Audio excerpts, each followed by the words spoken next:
चलिए क्या दिखते हैं, बुखार उतर गया, बहुत बुखार लगता है, लगता है कोल्ड ड्रिंक्स को पीता है।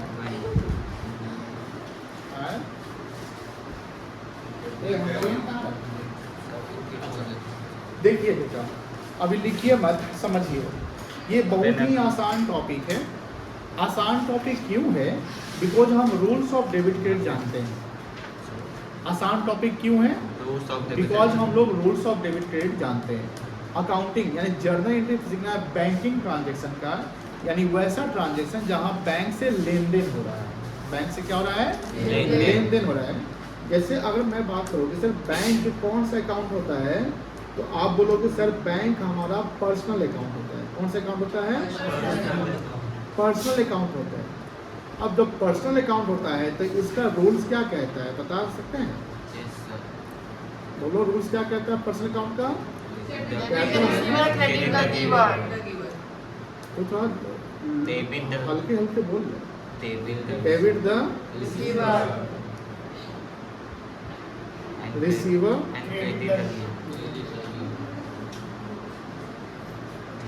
क्रेडिट तक ही है, कोई दिक्कत नहीं है। और अगर हम इसको बैंक की बात करें तो बैंक हमारा ऐसे एसेट्स हो गया। क्या हो गया? एसेट, जिसको हम कैश एट बैंक कहते हैं। क्या कहते हैं? कैश एट बैंक का मतलब पैसा मेरा बैंक में जमा है ना।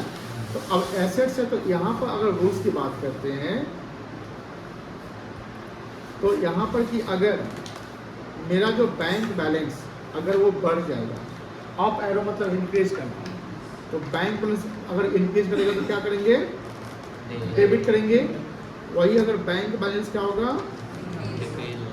डिक्रीज हो जाएगा तो क्या करेंगे? ये याद रखिएगा, कोई दिक्कत नहीं है, ये ध्यान रखना है। अब हम लोग कुछ एग्जाम्पल समझेंगे, उस एग्जाम्पल से एंट्री की कोशिश करेंगे करने का। जैसे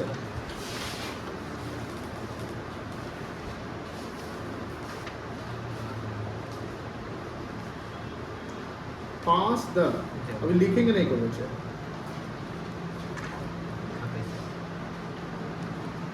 journal entries from the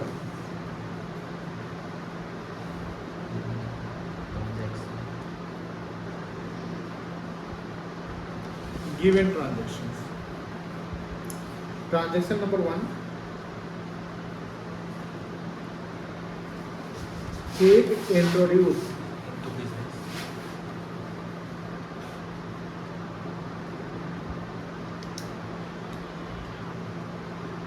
into business। check introduce into 50 अगर चेक हम इंट्रोड्यूस किया बिजनेस में, ठीक है ना। Goods purchase and payment made by UPI. Bank से ही होगा, बोलो हाँ है ना। Yes sir. यूपीआई का फुल फॉर्म बता सकते हो? Interference unified payment interface. Very good, ये बताए होंगे हम। Yes sir. यूपीआई का फुल फॉर्म होता है unified payment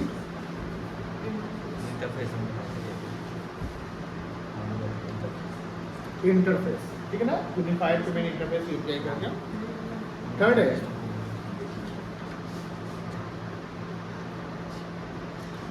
check received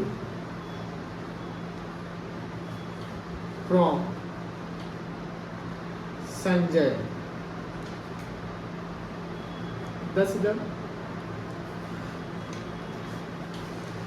directly deposited by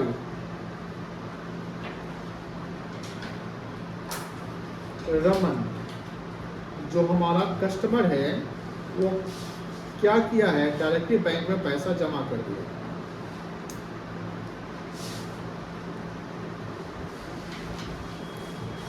cash withdraw from bank, bank से हमने पैसा निकाला।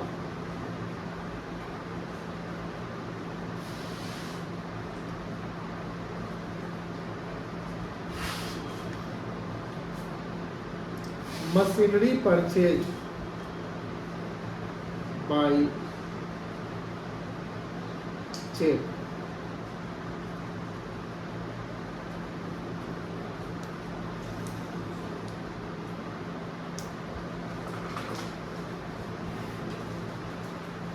पेड टू क्रेडिटर और चेक।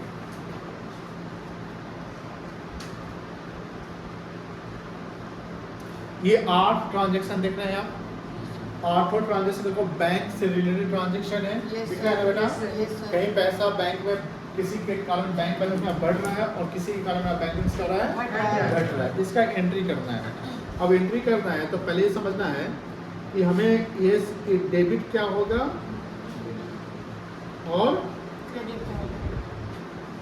क्रेडिट क्या होगा, ये समझना जरूरी है ना बेटा।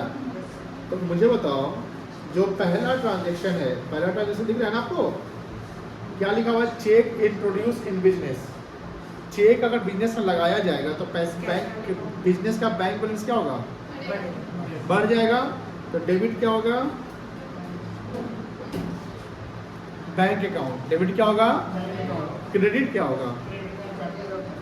क्रेडिट होगा कैपिटल अकाउंट, क्योंकि पैसा लगाने वाला बिजनेसमैन है, यानी कैपिटल क्रेडिट हो जाएगा। सेकंड क्या है? Goods purchased and paid payment made by UPI. हमने सामान खरीदा और हमने यूपीआई से पेमेंट कर दिया। मेरा बैंक बैलेंस घट जाएगा बढ़ जाएगा? जाएगा। घट जाएगा। तो बैंक क्रेडिट हो जाएगा। और डेबिट क्या होगा? परचेज अकाउंट डेबिट हो जाएगा। गुड्स परचेज किए तो क्या डेबिट हो जाएगा? Purchase account purchase account debit हो जाएगा। और बैंक अकाउंट क्या हो जाएगा बेटा? कोई दिक्कत नहीं है। Third, check receive from Sanjay. Sanjay से हमने चेक रिसीव किया, तो चेक हमने संजय से रिसीव किया तो पैसा बैंक में जाएगा। तो बैंक क्या हो जाएगा? बढ़ जाएगा। बैंक क्या हो जाएगा? डेबिट हो जाएगा। डेबिट हो जाएगा। और क्रेडिट द गिवर, संजय पैसा दिया है तो संजय क्या हो जाएगा? कोई दिक्कत नहीं है। फोर्थ देखिए, डायरेक्टली डिपॉजिटेड बाय रमन। जैसे रमन मेरा कोई कस्टमर होगा, मान लो कि मोतिहारी में, हमने बोला गया पैसा डाल रहे हैं, तो बोला कि हाँ डाल देते हैं। वो गया कि मेरा बैंक में, मेरा भैया बैंक अकाउंट दीजिए ना, हमके ले अकाउंट नंबर डालो। वो बोला कि डाल देते हैं। गया बैंक में और मेरे अकाउंट में डाल दिया। ऐसा हो सकता है ना? तो मेरा बैंक बैलेंस क्या हो जाएगा? तो बैंक अकाउंट क्या हो जाएगा? अब देने वाला पैसा कौन है? रमन क्या हो जाएगा? अकाउंट कोई दिक्कत नहीं है। और सर पांचवा, ये 4 पर हम 6 लिख दिए हैं, नहीं दिख रहा है तुम लोगों को? बोलो ना हाँ है ना। मेरे पास ना एक जादू की छड़ी है। अब 5 यहाँ पैड कर लिए, ठीक है।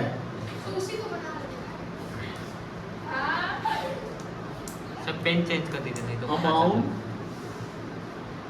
बनाने में को मेहनत करना पड़ता है, मिटाना पड़ता है। Withdrawn from bank for personal use 4000। बताओ, पांचवा पॉइंट क्या है? अमाउंट विड्रॉ किया गया कहाँ से? बैंक से। तो बैंक बैलेंस घट गया क्रेडिट हो तो बैंक अकाउंट क्या होगा? क्रेडिट क्रेडिट हो जाएगा।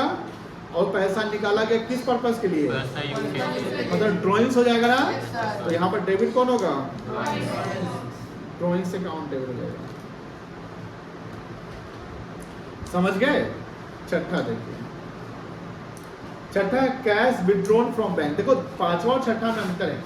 पांचवा में लिखा कि कैश बैंक से विड्रॉ किया गया पर्सनल यूज के लिए, लेकिन छठा वाले में कैश विड्रॉन फ्रॉम बैंक लिखा हुआ है, कहीं नहीं लिखा हुआ पर्सनल यूज, नहीं लिखा हुआ है। इसका मतलब ये ऑफिस यूज के लिए पैसा निकला है।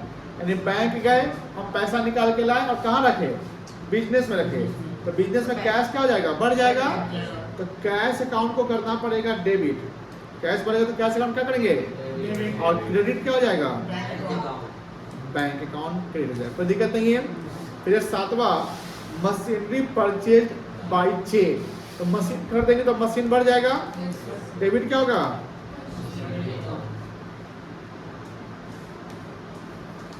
और क्रेडिट क्या हो जाएगा? Bank account. आठवां, paid to creditor by cheque, हमने क्रेडिटर को पेड किया चेक, मेरा बैंक बैलेंस घटेगा कि बढ़ेगा? घटेगा तो बैंक क्या हो जाएगा?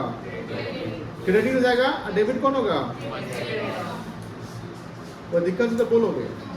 एक और बता दे, कैश डिपॉजिटेड इनटू बैंक, अब बताओ इसका। बैंक बढ़ जाएगा, कैश अकाउंट क्रेडिट होगा। 16,000 कैश बैंक में जमा किया, इससे क्या होगा? Cash account credit. कैश बढ़ेगा कि बैंक बढ़ेगा? कैश डेबिट कौन अकाउंट होगा? और क्रेडिट क्या होगा? बहुत सिंपल है, बन गया, समझ गए? नोट डाउन करने आता है ना? ऊपर से कहाँ से नोट करोगे? यहाँ से ना? ऊपर सबसे अच्छा, और भाषा में आ गया क्या रहे?